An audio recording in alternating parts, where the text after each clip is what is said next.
We're now joined by Carl Edwards, driver of the number 19 Stanley Toyota. Carl, the round of 12 starts here this weekend at Charlotte Motor Speedway. You've had some success here with a win in last year's Coca-Cola 600.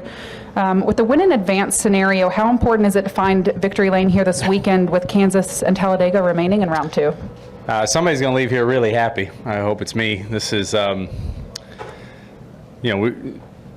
this round, I believe, is probably the toughest one, just with Talladega out there.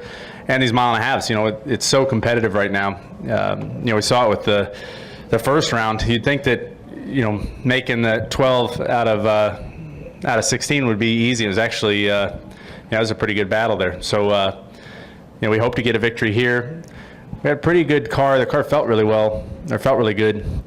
Drove really well in the first practice here in race trim. So hopefully we get to practice a little more, try some other things. But yeah, you need to get a win. All right, we'll go ahead and open it up to questions. We'll start up front with Tom Jensen.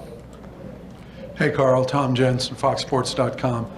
How important is it for you not to have to go into Talladega having to win? Because of what can happen at Talladega. I mean, because so much is, less is in your control. Yeah, you don't want to go into Talladega having to win. But as you ask that question, I think, man, it might be a little easier to go into Talladega just having to win. That makes it pretty simple. So, for us, the plan is to get a win before Talladega and just be able to go have some fun there. All right, we'll go to Nate, and then we'll go to Brian. Nate Ryan, NBC Sports. Carl, there was a lot of talk this week about conservatism and points racing, maybe in the first round, and some of it centered kind of on the pits, where one mistake in the pits now can be the difference between first and 15th or whatever over the course of like a green flag run or whatever. My question would be, like, can you ask pit crew members to be more conservative? Knowing like what the risks are, that if they make a mistake, it can neutralize a winning car, but also knowing that if you are too conservative, it seems like that'll put you back anyway. No, I don't even want to think about that stuff. Everybody just has to go do their jobs the best they can, and you can't give up any speed. It's so competitive that you lose a spot or two on pit road being conservative. I mean, that's at the end of the day, could be as bad as being fast and just having one bad pit stop. So I don't know. Right now, it just truly is so competitive. We went to Chicago, had an off day, ran I guess 14th or 15th, and that was it wasn't that hard to do. So you can't give up you can't be conservative, I guess, is the short answer. I don't think you can. No, I think, well, man, I'd have to think about all the math of it, but I guess with less people and arguably faster people, there's less room to give up any spots. I mean, this round could go, especially his first couple of races, the 12 guys racing for these 8 spots could be first through 12th in finishing order in these first 2 races. And so against that competition, if you're a little bit conservative, it's really easy to run 10th, and you just can't do that. So I don't know. We're planning on being as fast as we can be. We have not. The word conservative hasn't come up at our shop this week. All right, we'll go to Brian, and then we'll come up front, and then go to Reed. Brian Nelson with MRN. So, Carl, you finished round 1 10th in the rankings, and now that's all evened out. But knowing that only 8 are going to advance to the next round, do you feel like you got to step it up a little bit? How do you describe, where your team's at? Yeah, absolutely, we do. We're really aware of that. We know that first round was that's too close. We need to run better. We need to have better finishes, and we can. That's the good part is that we have the equipment, the engines, the pit crew, the experience. Myself and Dave Rogers both, we're pretty calm and confident here. We just got to go do a little bit better job. And it's pretty neat this week to hang out with Dave and talk about, stepping it up a little bit, focusing on what we need to do, and now we just got to go do it. All right, come up front. Zach Tanzarelli, fun stretch. Kurt Busch said that he believes this is where the chase really begins. Would you go as far to say you just try to get through that first round, and this is where you really, because getting to that top 8, you said it's really tough. Do you feel the same way?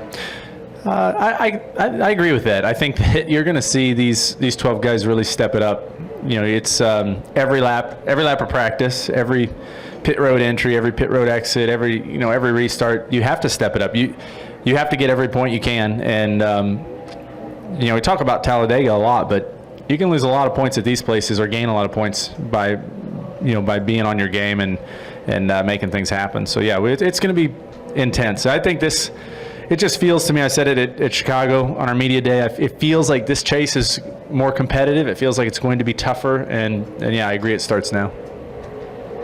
Reed? Reed Spencer at NASCAR Wear Service. Carl, as strong as the 78's been lately, are you guys still as privy to what they're doing as you were earlier in the season? I'm not sure. No, we are.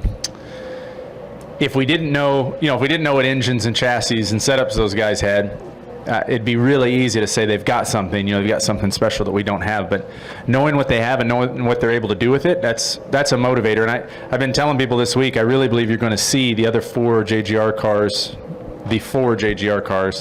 really step it up, because Martin is he's that rabbit out there that we're all chasing, and we know it can be done. And I think in the end, that's a gift to have somebody in your camp or close to you that can do that. All right, we'll go over to Woody and then to the back.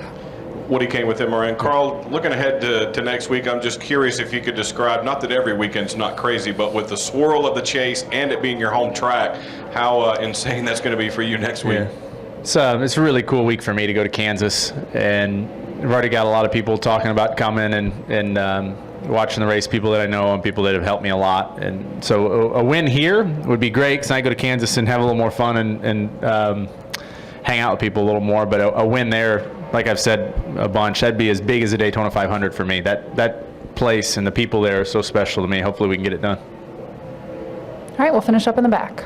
Jacob Seelman, Race Chaser Online Performance Motorsports Network. Carl, I know a lot of people have come in here saying they're optimistic opening this second round of the chase at Charlotte, and you've had success here. You won the 600 before.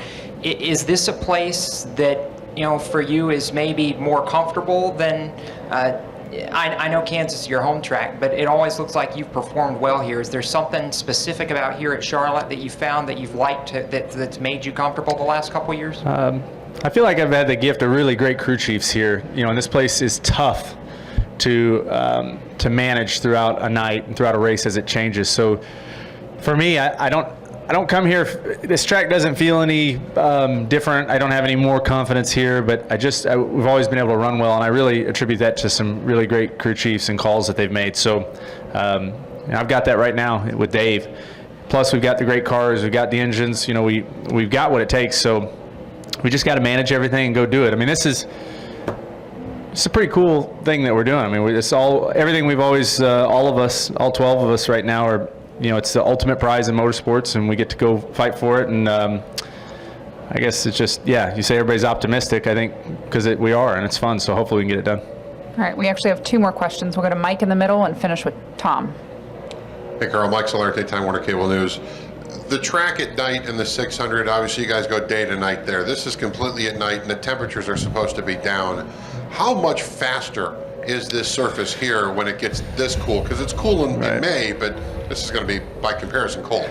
What's interesting to me is it's not the speed that's the biggest factor. I think what you're going to see is that if it does rain, if we get this rain that they say could happen, it's going to be a change throughout the night with the rubber building up and the way the track responds to the tires. And I think managing that is going to be interesting. I think it's going to be difficult. The more these cars get on edge and the more perfect you get the setups and everything gets really close, I believe it becomes tougher to manage them throughout a changing night or like we're going to have. And I think a big part of that is not, a big part is what you said, it's the temperature, but another part will be if the track is clean, as it takes rubber all night, it'll change. All right, Tom? Just a quick last question, Carl. Obviously, all 5 of the affiliated Toyotas made it to the round of 12. What's a reasonable expectation for the round of 8? I don't see any reason why we can't all 5 make it to the round of 8. We've got great cars, great engines, really good teamwork. If we could get Cole to tell us everything, that would help. But I mean, seriously, those guys are so good that it gives us a lot of optimism. So everybody's looking up, looking forward. I mean, we really feel like we can step it up a little bit and run really well. So yeah, I don't think there's any concerns in our camp. All right, thanks for joining us, Carl, and good luck this weekend. All right, cool. Thanks, guys.